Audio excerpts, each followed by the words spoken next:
Olá, meus amigos, minhas amigas, meus irmãos, minhas irmãs. Nós estamos começando o segundo episódio do nosso programa semanal, A Palavra da Verdade. Muito obrigado pela sua atenção, muito obrigado porque você está nos acompanhando nesse nosso projeto.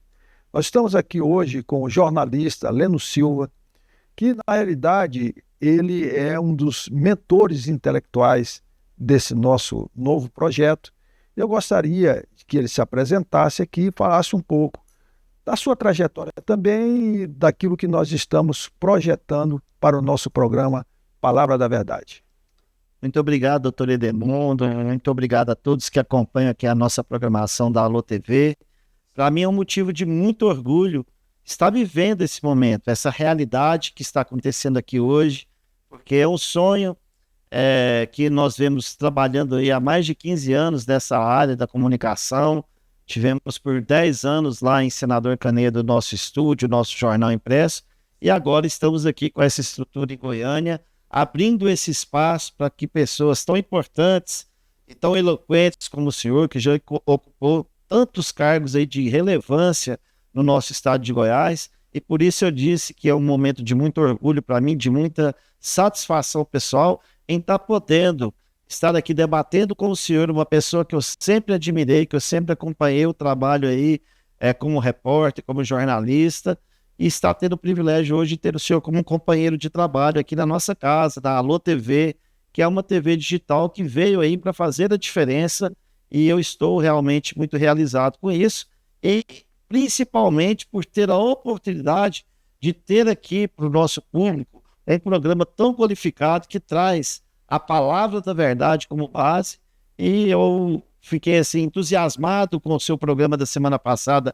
de estreia, então estamos aqui para fazer esse papel, né, de levar aí para a sociedade uma comunicação de qualidade, e em nome de toda a nossa equipe, dar as boas-vindas ao senhor, e vamos juntos aí fazer um projeto que com certeza será muito positivo e crescente. Leandro, eu tenho certeza que Deus está nesse negócio. Amém. Essa oportunidade que nos apareceu agora nesse nosso projeto de dialogar francamente com a sociedade, com os irmãos, vai ser muito importante.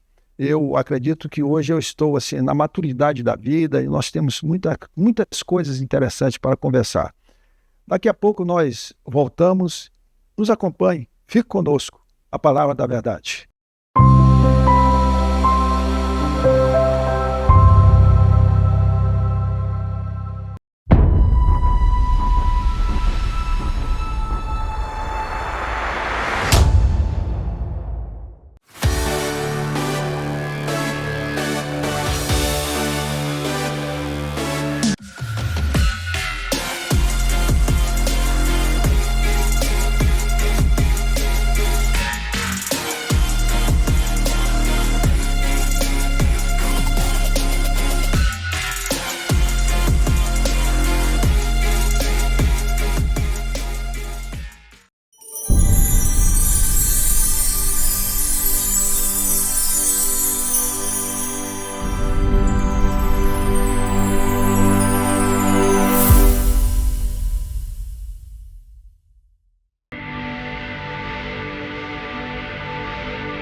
Olá, meus amigos, olá, minhas amigas, meus irmãos, minhas irmãs. Estamos de volta. E como eu disse, estamos aqui com o Leno e vamos estar aqui discutindo. Hoje, nós vamos aproveitar esse programa, esse segundo episódio, para falar um pouco da nossa trajetória. Não por deleite próprio, não por envaidecimento próprio, mas que nós achamos que toda essa trajetória que nós tivemos, seja no serviço público, seja no ministério pastoral, possa contribuir com você, com seus filhos até, um testemunho de vida. Não é isso, Leandro? É verdade, pastor Edemundo, doutor Edemundo, né, que eu conheci aí como diretor-geral da Polícia Civil, depois nosso secretário de Estado, entre outras tantas ocupações no serviço público aí que o senhor dignamente ocupou, e trazendo com certeza toda essa credibilidade que seu nome tem junto à sociedade. E acho importante aí para o nosso internauta, para o nosso telespectador, conhecer um pouquinho desse currículo, até mesmo porque o senhor é pastor, foi aí dirigente público de várias entidades, é escritor, né? Então tenho aí uma vasta linha de atuação. Vamos falar um pouquinho, eu gostaria que o senhor começasse falando também sobre essa tarefa de escrever livros, né? O senhor já tem quantos livros publicados e como iniciou aí essa carreira de escritor? Olha, até como a gente tem que, não pode esquecer nunca dos nossos antepassados, dos nossos patronos que nos deram vida. Então, assim, para falar de mim, vem à memória logo o meu avô, que foi um dos pioneiros do Evangelho no Ceará. Nossa família é a família da minha mãe, ela é cearense, depois eles foram para o Maranhão, e eu vim para cá, para Goiás, com 16 anos de idade. Mas o presente que meu pai me deu e pôde me dar, porque nós éramos uma família muito pobre, foi uma Bíblia. Essa Bíblia eu guardo ela até hoje. E essa Bíblia, ela representa muito mais do que um livro, porque ela é um espírito vivo de verdades que nos mantém, que nos dá uma bússola, um direcionamento de vida. Quando eu cheguei aqui, eu fui para o Exército. Fui servir o glorioso Exército Brasileiro. Fiquei durante um período no Exército. Depois eu ingressei na Caixa Econômica Federal para um concurso público.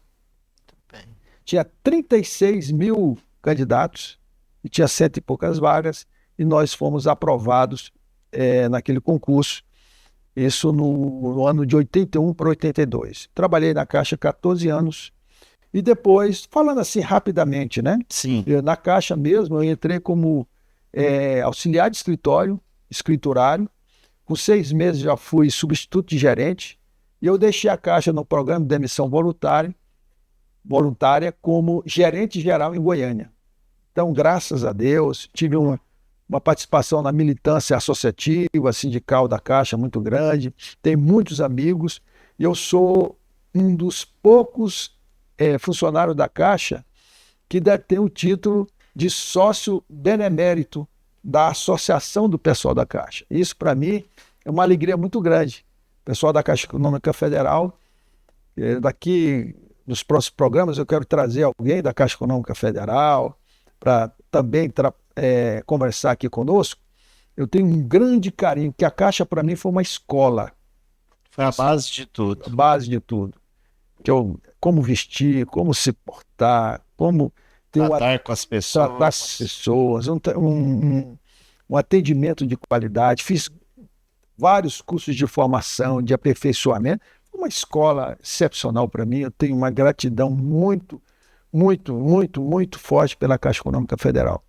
Bom, deixei a Caixa porque eu me formei em Direito, passei no concurso para delegado de polícia, saí no programa de demissão voluntária, recebi uns benefícios muito bons e fui exercer o cargo de delegado de polícia. E a minha primeira função mais, digamos assim, mais importante como delegado foi dirigir a antiga Casa de Prisão Provisória, que era a Casa de Detenção, aqui na Independência. A Independência aqui embaixo. Aqui. Independência com a Rua 66 ali. Ei, meu irmão. Pavio de pólvora. Pense numa luta. Ali era chamada a Casa do Terror, o queijo suíço, né? Uma bomba prestes a explodir a qualquer momento.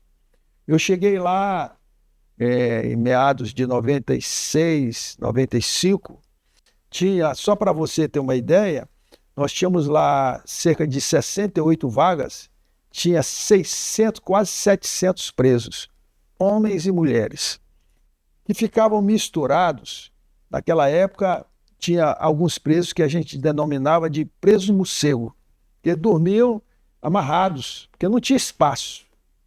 E uma das primeiras providências que era o governo do PMDB, e uma das primeiras providências que nós tomamos aqui foi chamar a sociedade. Olha, sociedade, você tem que conhecer como é que é o presídio. A casa de detenção aqui era chamada casa de horror. E históricos de agressão, históricos de tortura física, espiritual, fugas, etc., que é comum muito nos presídios. Mas nós trouxemos a sociedade. E ali a sociedade começou a interagir e participar. E isso provocou com que o governo do Estado construísse a nova casa de prisão provisória lá em Aparecida de Goiânia. Já foi uma nova etapa. Depois eu saí, fui exercer outros cargos, e em 99 o governador Marconi Ferreira Perillo Júnior ganhou a eleição, muito novo, com 35 anos, me convidou para fazer o projeto de segurança pública. E eu entrei na Secretaria de Segurança Pública como chefe de gabinete do então secretário Demóstenes, que depois foi eleito senador. Demóstenes. Fez um grande trabalho. Para mim, o melhor secretário de Segurança Pública que já houve aqui no estado de Goiás. Um dos melhores, né? Vamos pôr assim, para não fazer nenhum demérito a outros grandes secretários, nomes que passaram por lá. Mas nós fizemos ali um trabalho, depois eu o substituí como secretário, como subsecretário, exerci a função de secretário em alguns momentos, depois eu fui levado para a presidência da agência prisional, quando nós interiorizamos todo o sistema prisional, porque até então era só casa de detenção, CPP e CEPAI. Então nós começamos a construirmos o semiaberto, construímos o núcleo de custódia e construímos várias unidades do sistema prisional em Goiás, no estado todo. Começamos a fazer um trabalho, levando os presos a trabalhar, a estudar dentro do próprio presídio. Só para você ter uma ideia, a última pesquisa que nós fizemos no sistema prisional chama muita atenção, Leno. Cerca de 76% dos presos eram jovens de 18 a 24 anos. Isso me chamava muita atenção e me trazia uma agonia muito grande, uma responsabilidade muito grande. 88% eram dependentes químicos de drogas ilícitas. Isso também me chocava. E nós começamos a fazer um trabalho terapêutico, de recuperação terapêutica. Humanização mesmo, né? Total. Levamos o evangelho, a palavra de Deus, a religião, porque é um direito do custodiado, e levamos trabalho, tentando separar aqueles que queriam realmente trabalhar daqueles que não queriam. E nós vamos continuando aqui com esse bate-papo. Na próxima etapa. O currículo é tão grande que não dá um bloco apenas para descrever tudo. E se eu for falar tudo, nós vamos ter que ter 4, 5, 6, 7 ou mais episódios. Mas a gente vai comunicando e falando durante todo esse nosso projeto aqui sobre essas questões. Nos acompanhe. Daqui a pouquinho a gente volta.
Olá, voltamos aqui com a Palavra da Verdade.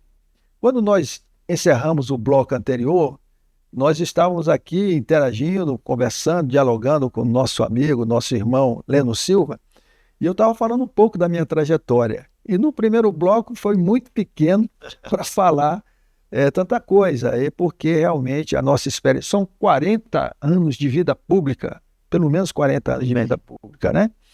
Então, Você estava lá na casa de detenção, revolucionando, trazendo dignidade para aquela comunidade carcerária ali, e aí o senhor continua daí, então. Só no sistema prisional, durante todos esses períodos que nós passamos por lá, passei por 5 governos. 5 governos, 5 mandatos de governador. Então, é uma trajetória longa no sistema prisional. Uma das coisas importantes que nós fizemos foi trazer para o governo a atenção para o agente prisional. Porque se você quer ter um sistema humanizado, a primeira coisa que você tem que ter é humanizar o cuidador. Quem cuida de quem cuida? Quem guarda de quem guarda? Então nós valorizamos. Só para vocês terem uma ideia, um policial penal, na época, ganhava 400 e poucos reais. Eu fui no governador, mostrei para ele, e de plano, o governador Marconi, na época, nós temos que melhorar o salário desse pessoal. Estruturamos a carreira, criamos uma estrutura orgânica, com carreira, concurso, tudo certo, e melhoramos significativamente o salário deles, e começamos a aproveitá-los em funções mais importantes. Isso foi criamos uma escola, uma academia. Revolução mesmo. Nós criamos uma escola que a gente chamava de Centro de Excelência. Equipamos, porque eles não tinham equipamentos, lá as armas eram emprestadas. Eles não tinham nem porte de arma. O primeiro porte de arma quem assinou para o policial penal aqui em Goiás fomos nós. E começamos a fazer o trabalho, isso dá autoestima ao policial penal. Hoje, o policial penal é um servidor público, está lá na Constituição da República, no capítulo 144, com carreira, com motivação profissional. Qualquer hora dessa nós vamos trazer algum deles aqui no nosso programa para conversar com eles, para trazer a lembrança, a memória, esse testemunho. E assim foi a nossa trajetória. Depois eu saí por um pouco, voltei para a delegacia, para o balcão. Fui ser delegado do DEFCON. Delegacia do Consumidor. Delegacia de Defesa do Consumidor. Fiquei 3 anos e meio. Pensa o trabalho que nós fizemos lá. Nós começamos a qualificar o atendimento das empresas aqui em Goiânia, em Goiás. E combatemos seriamente aqueles mal empresários. Muito duro nós fomos. 3 anos e meio. Chegamos a fazer operações de grande repercussão no Estado. E dali nós saímos a convite do governador Marconi Perillo, que está na minha história como diretor-geral da gloriosa Polícia Civil do Estado de Goiás. Quando nós fomos alçados à função nobre de diretor-geral da Polícia Civil, nós fomos eleitos como presidente do Conselho Nacional dos Chefes de Polícia do Brasil. E aí, uma das coisas que nós fizemos para o Brasil foi a unificação das polícias civis. Uma cor só, uma unidade só, uma espécie de carteira só, uma nomenclatura só, para dar uma unidade, um sentimento de unidade em todo o país. Ali nós ficamos, depois voltamos para o sistema prisional, fomos para o cheiro da cadeia, e o cheiro da cadeia não é agradável, mas nós fomos fazer aquele trabalho e continuamos a fazer. E a última função pública que nós ocupamos, depois que nós fizemos todo esse trabalho, foi presidente da Goiás Parceria, que começou a construir esse VLT aqui em Goiânia. Durante esse período, nós tivemos que estudar muito. Eu estive fora, fazendo pesquisa, conheci a polícia, o sistema prisional do mundo todo. Eu estive nos países aqui da América do Sul, fui na Colômbia estudar sobre crime organizado, escrevi o primeiro livro sobre crime organizado, O Vácuo do Poder e o Crime Organizado, em 2000, foi lançado em 2000, 2001. Esse foi o seu primeiro livro. Meu primeiro livro, digamos assim, publicado de criminologia. Certo. E aí nós escrevemos alguns. Esse livro eu fui convidado para ir na Colômbia, falar com as autoridades colombianas sobre crime organizado. Visitei alguns países aqui da América do Sul, fui para os Estados Unidos, conheci todo o sistema prisional americano, especialmente do estado ali de São Francisco, da Califórnia, Los Angeles. Os Estados Unidos têm um dos maiores presídios do mundo, que é em San Quentin, que é um conjunto de presídios que tem mais de 600 mil presos, Olha só. só no estado de São Francisco. Ali eu tive no corredor da morte. E ali eu tive experiência. Eu vou contar para nós concluirmos esse pequeno período. Acho que nós vamos ter que fazer outros programas da nossa trajetória para trazer para você uma experiência do que você é servidor público, mas servo de Deus. Quando eu estava nos Estados Unidos, eu fui lá naquela igreja lá de Los Angeles, do pastor Rick Warren, aquele que escreveu Vida com Propósito, certo, que é uma experiência tremenda, é um dos livros mais lidos no mundo, depois da Bíblia. E lá, eu fiquei sabendo que a igreja fazia um trabalho no sistema prisional. Eu fui para São Francisco, entre São Francisco e Los Angeles, e aí eu disse para as autoridades, eu quero conhecer o presídio. Ah, mas sou delegado brasileiro, secretário do Brasil, você não vai conseguir acesso aqui. Eu falei, não, eu vou conseguir. E eu procurei o cônsul do Brasil. Eu fui ousado. E fui no cônsul. Olha, quero conhecer. Ele falou, não só vou te levar, mas como vou te levar no corredor da morte. E foi. Então ali eu conheci como é que é o sistema prisional, o trabalho que eles fazem, a seriedade que é e tal. E lá eu fiquei sabendo que tinha um brasileiro aqui de Anápolis preso, lá, no corredor da morte. Não vou contar aqui o que foi o crime dele, porque não vai dar tempo. Os detalhes são muito grandes. O fato é que eu fui lá e eles me acessaram a conversar com ele. Eu entrei dentro do corredor da morte. Veio aquele preso, um jovem de mais ou menos 24 anos. Ele matou os dois, o sogro e a sogra dele, por discussões banais dentro de casa. Uma coisa absurda, porque o sogro estava xingando ele de filho de brasileiro, que brasileiro não tem valor, atingindo a honra dele com esses preconceitos racistas, né? E ele, irado na discussão, matou. Era um estrangeiro que assassinou americanos. Ele brasileiro que assassinou 2 americanos numa cidade pequena, e sendo que o sogro dele era professor da escola lá. Aí ele tinha 100 e tantas testemunhas de acusação e quase nenhuma testemunha de defesa. O fato é que eu fui lá e ele estava condenado à morte. Aí eu fui lá, quero falar com ele. Aí eles trouxeram ele. Chegou lá, dependendo do grau de periculosidade em tese do crime que você responde, você tem um macacão. O vermelho é o pior, o laranja, que fica mais visível, né? E ele já tinha tentado suicídio 3 vezes, no dia que ele cometeu o crime e depois 2 vezes dentro do presídio. E lá eles têm muito cuidado com isso, porque ele tem que ir para o corredor da morte. Eu cheguei lá, ele veio, algema nos braços, nos pés e aqui na cintura, com aquele macacão, aquele jovem. E eu disse, ele assustou, eu falei, eu vim aqui falar com você. E conversei com ele, perguntei como é que era, como pesquisador. E ele me explicou como é que era o sistema prisional, o presídio lá e tal. Ele falou para mim, por exemplo, que uma das maiores vontades dele é comer pizza. Porque lá eles recebem um cardápio semestral. Eles só comem aquilo. Eles são muito organizados. E ele me falou do drama, falou por que aconteceu, que a maior vontade da vida dele era ver os filhos, que ele tinha 2 filhos, porque a mulher dele era americana. Sim. E que eles não permitiam, porque ele estava no corredor da morte. E aí eu conversei com ele.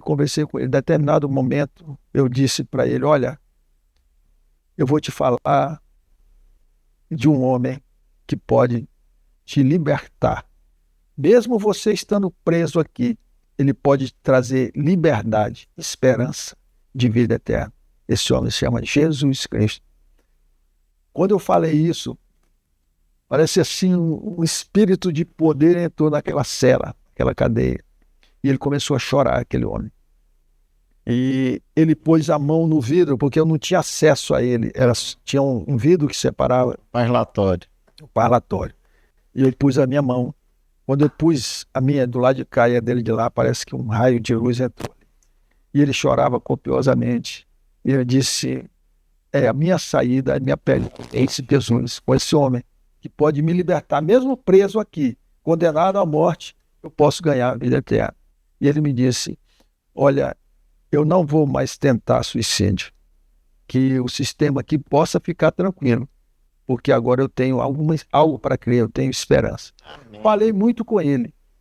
E ali Amém. Eu até também chorei um pouco, e nós nos despedimos. Você vê, eu estava ali como uma autoridade brasileira para fazer uma pesquisa, para estudar sobre o sistema prisional.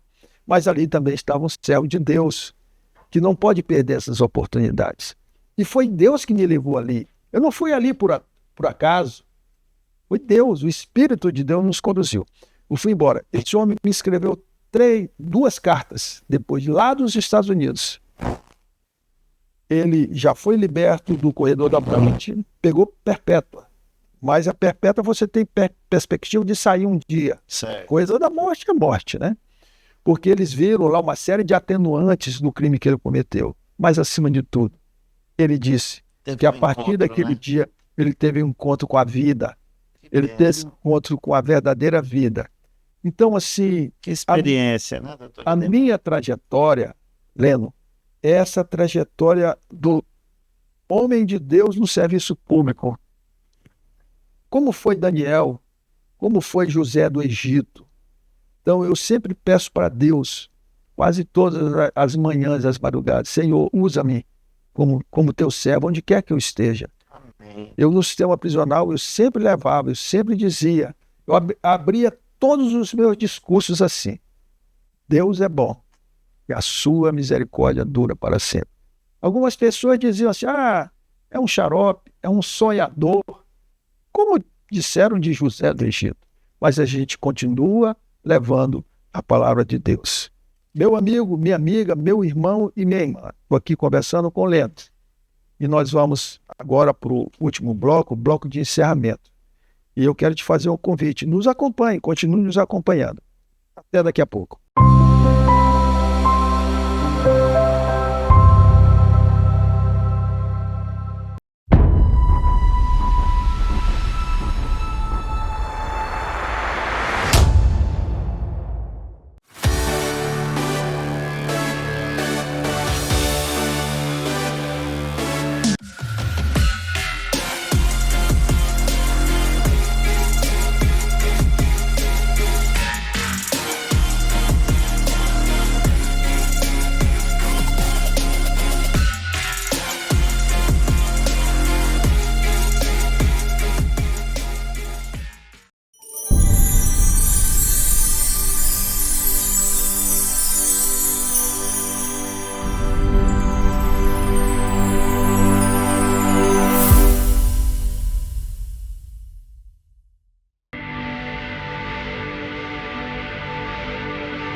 Estamos de volta com o nosso A Palavra da Verdade. Hoje muito bom, muito agradável a gente poder contribuir trazendo um pouco da nossa trajetória. Programa curto não deu para falar de tudo. Nos próximos programas nós estaremos também trazendo passagens da nossa trajetória no serviço público. Estamos aqui com o Leno. Eu queria que o Leno também trouxesse uma palavra de agradecimento nesse nosso episódio. E depois nós vamos te fazer mais um convite. Muito bem.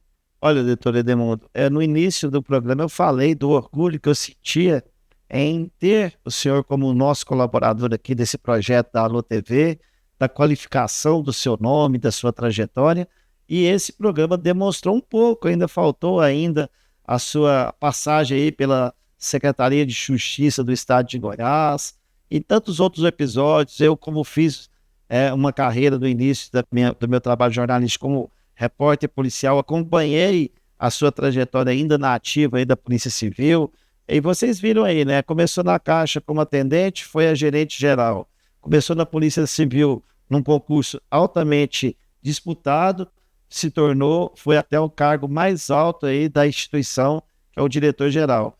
E aí teve toda essa passagem, essa experiência, né?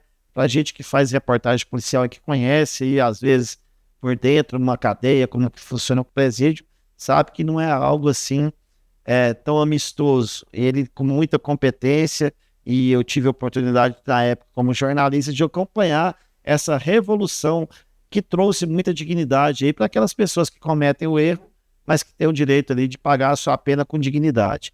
Então, esse é o motivo de tanto orgulho de ter aqui no nosso hall de apresentadores, Dr. Edemundo Dias, que traz essa qualificação total. Fiquei muito feliz, obrigado pelo convite de participar desse episódio.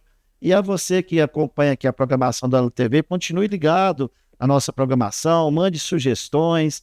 Esse é o caminho de uma comunicação democrática, onde o nosso telespectador pode comentar e a gente está aqui realmente com esse propósito de crescer. A minha gratidão, doutor Edemundo, por participar hoje aqui e por ter o senhor aí junto num projeto. Isso é de um valor inestimável. Quero aproveitar o ensejo também e agradecer a toda a nossa equipe, a nossa diretora Gilmara, o Cotonete, o Kriegner, o pessoal que faz aqui por trás das câmeras um trabalho excepcional que nos permite trazer essa qualidade. E nós vamos chegar muito grande, se Deus quiser, porque você que acompanha o nosso trabalho que é o nosso grande patrão. Obrigado e vamos continuar a jornada. A honra é minha, a alegria é minha. Eu estou entusiasmado com esse projeto. Faço minhas suas palavras de agradecimento a toda a equipe. Nós estaremos aqui durante talvez aí anos, né, meses, né, para conversar com você, para dialogar. Só mais, para não também, às vezes a gente tanta coisa que esquece, mas quero mandar aqui um abraço tão especial também para o seu diretor aqui de criação, que também é o nosso diretor de criação aqui da Alô TV, que foi o seu entrevistado no programa de estreia, o meu querido publicitário, pastor Enoque Lima. Um grande abraço para ele e obrigado aí por também estar colaborando com a qualificação da Alô TV. Bem lembrado, o Enoque estará nos ajudando na parte técnica, dando toda essa logística, rede social, publicação dos vídeos, fazendo os encartes, fazendo toda essa divulgação durante todo esse período. Nos acompanhe, para nós é uma alegria, uma satisfação muito grande com você, meu amigo, minha amiga, mas especialmente com os irmãos. Aqui nós sempre teremos uma palavra direcionada à igreja. Nos próximos eventos, nos próximos episódios, continuaremos a falar da palavra da verdade e discutir sobre os temas, né, de interesse de toda a sociedade. Deus, continue nos abençoando. Abençoe este irmão, abençoe esta irmã que está nos ouvindo. Que tudo que aconteça aqui seja para o bem, seja para contribuição da vida, testemunho de alguém que possa ser edificado com a palavra da verdade. Louvado seja o nome do Senhor. Muito obrigado. Amém.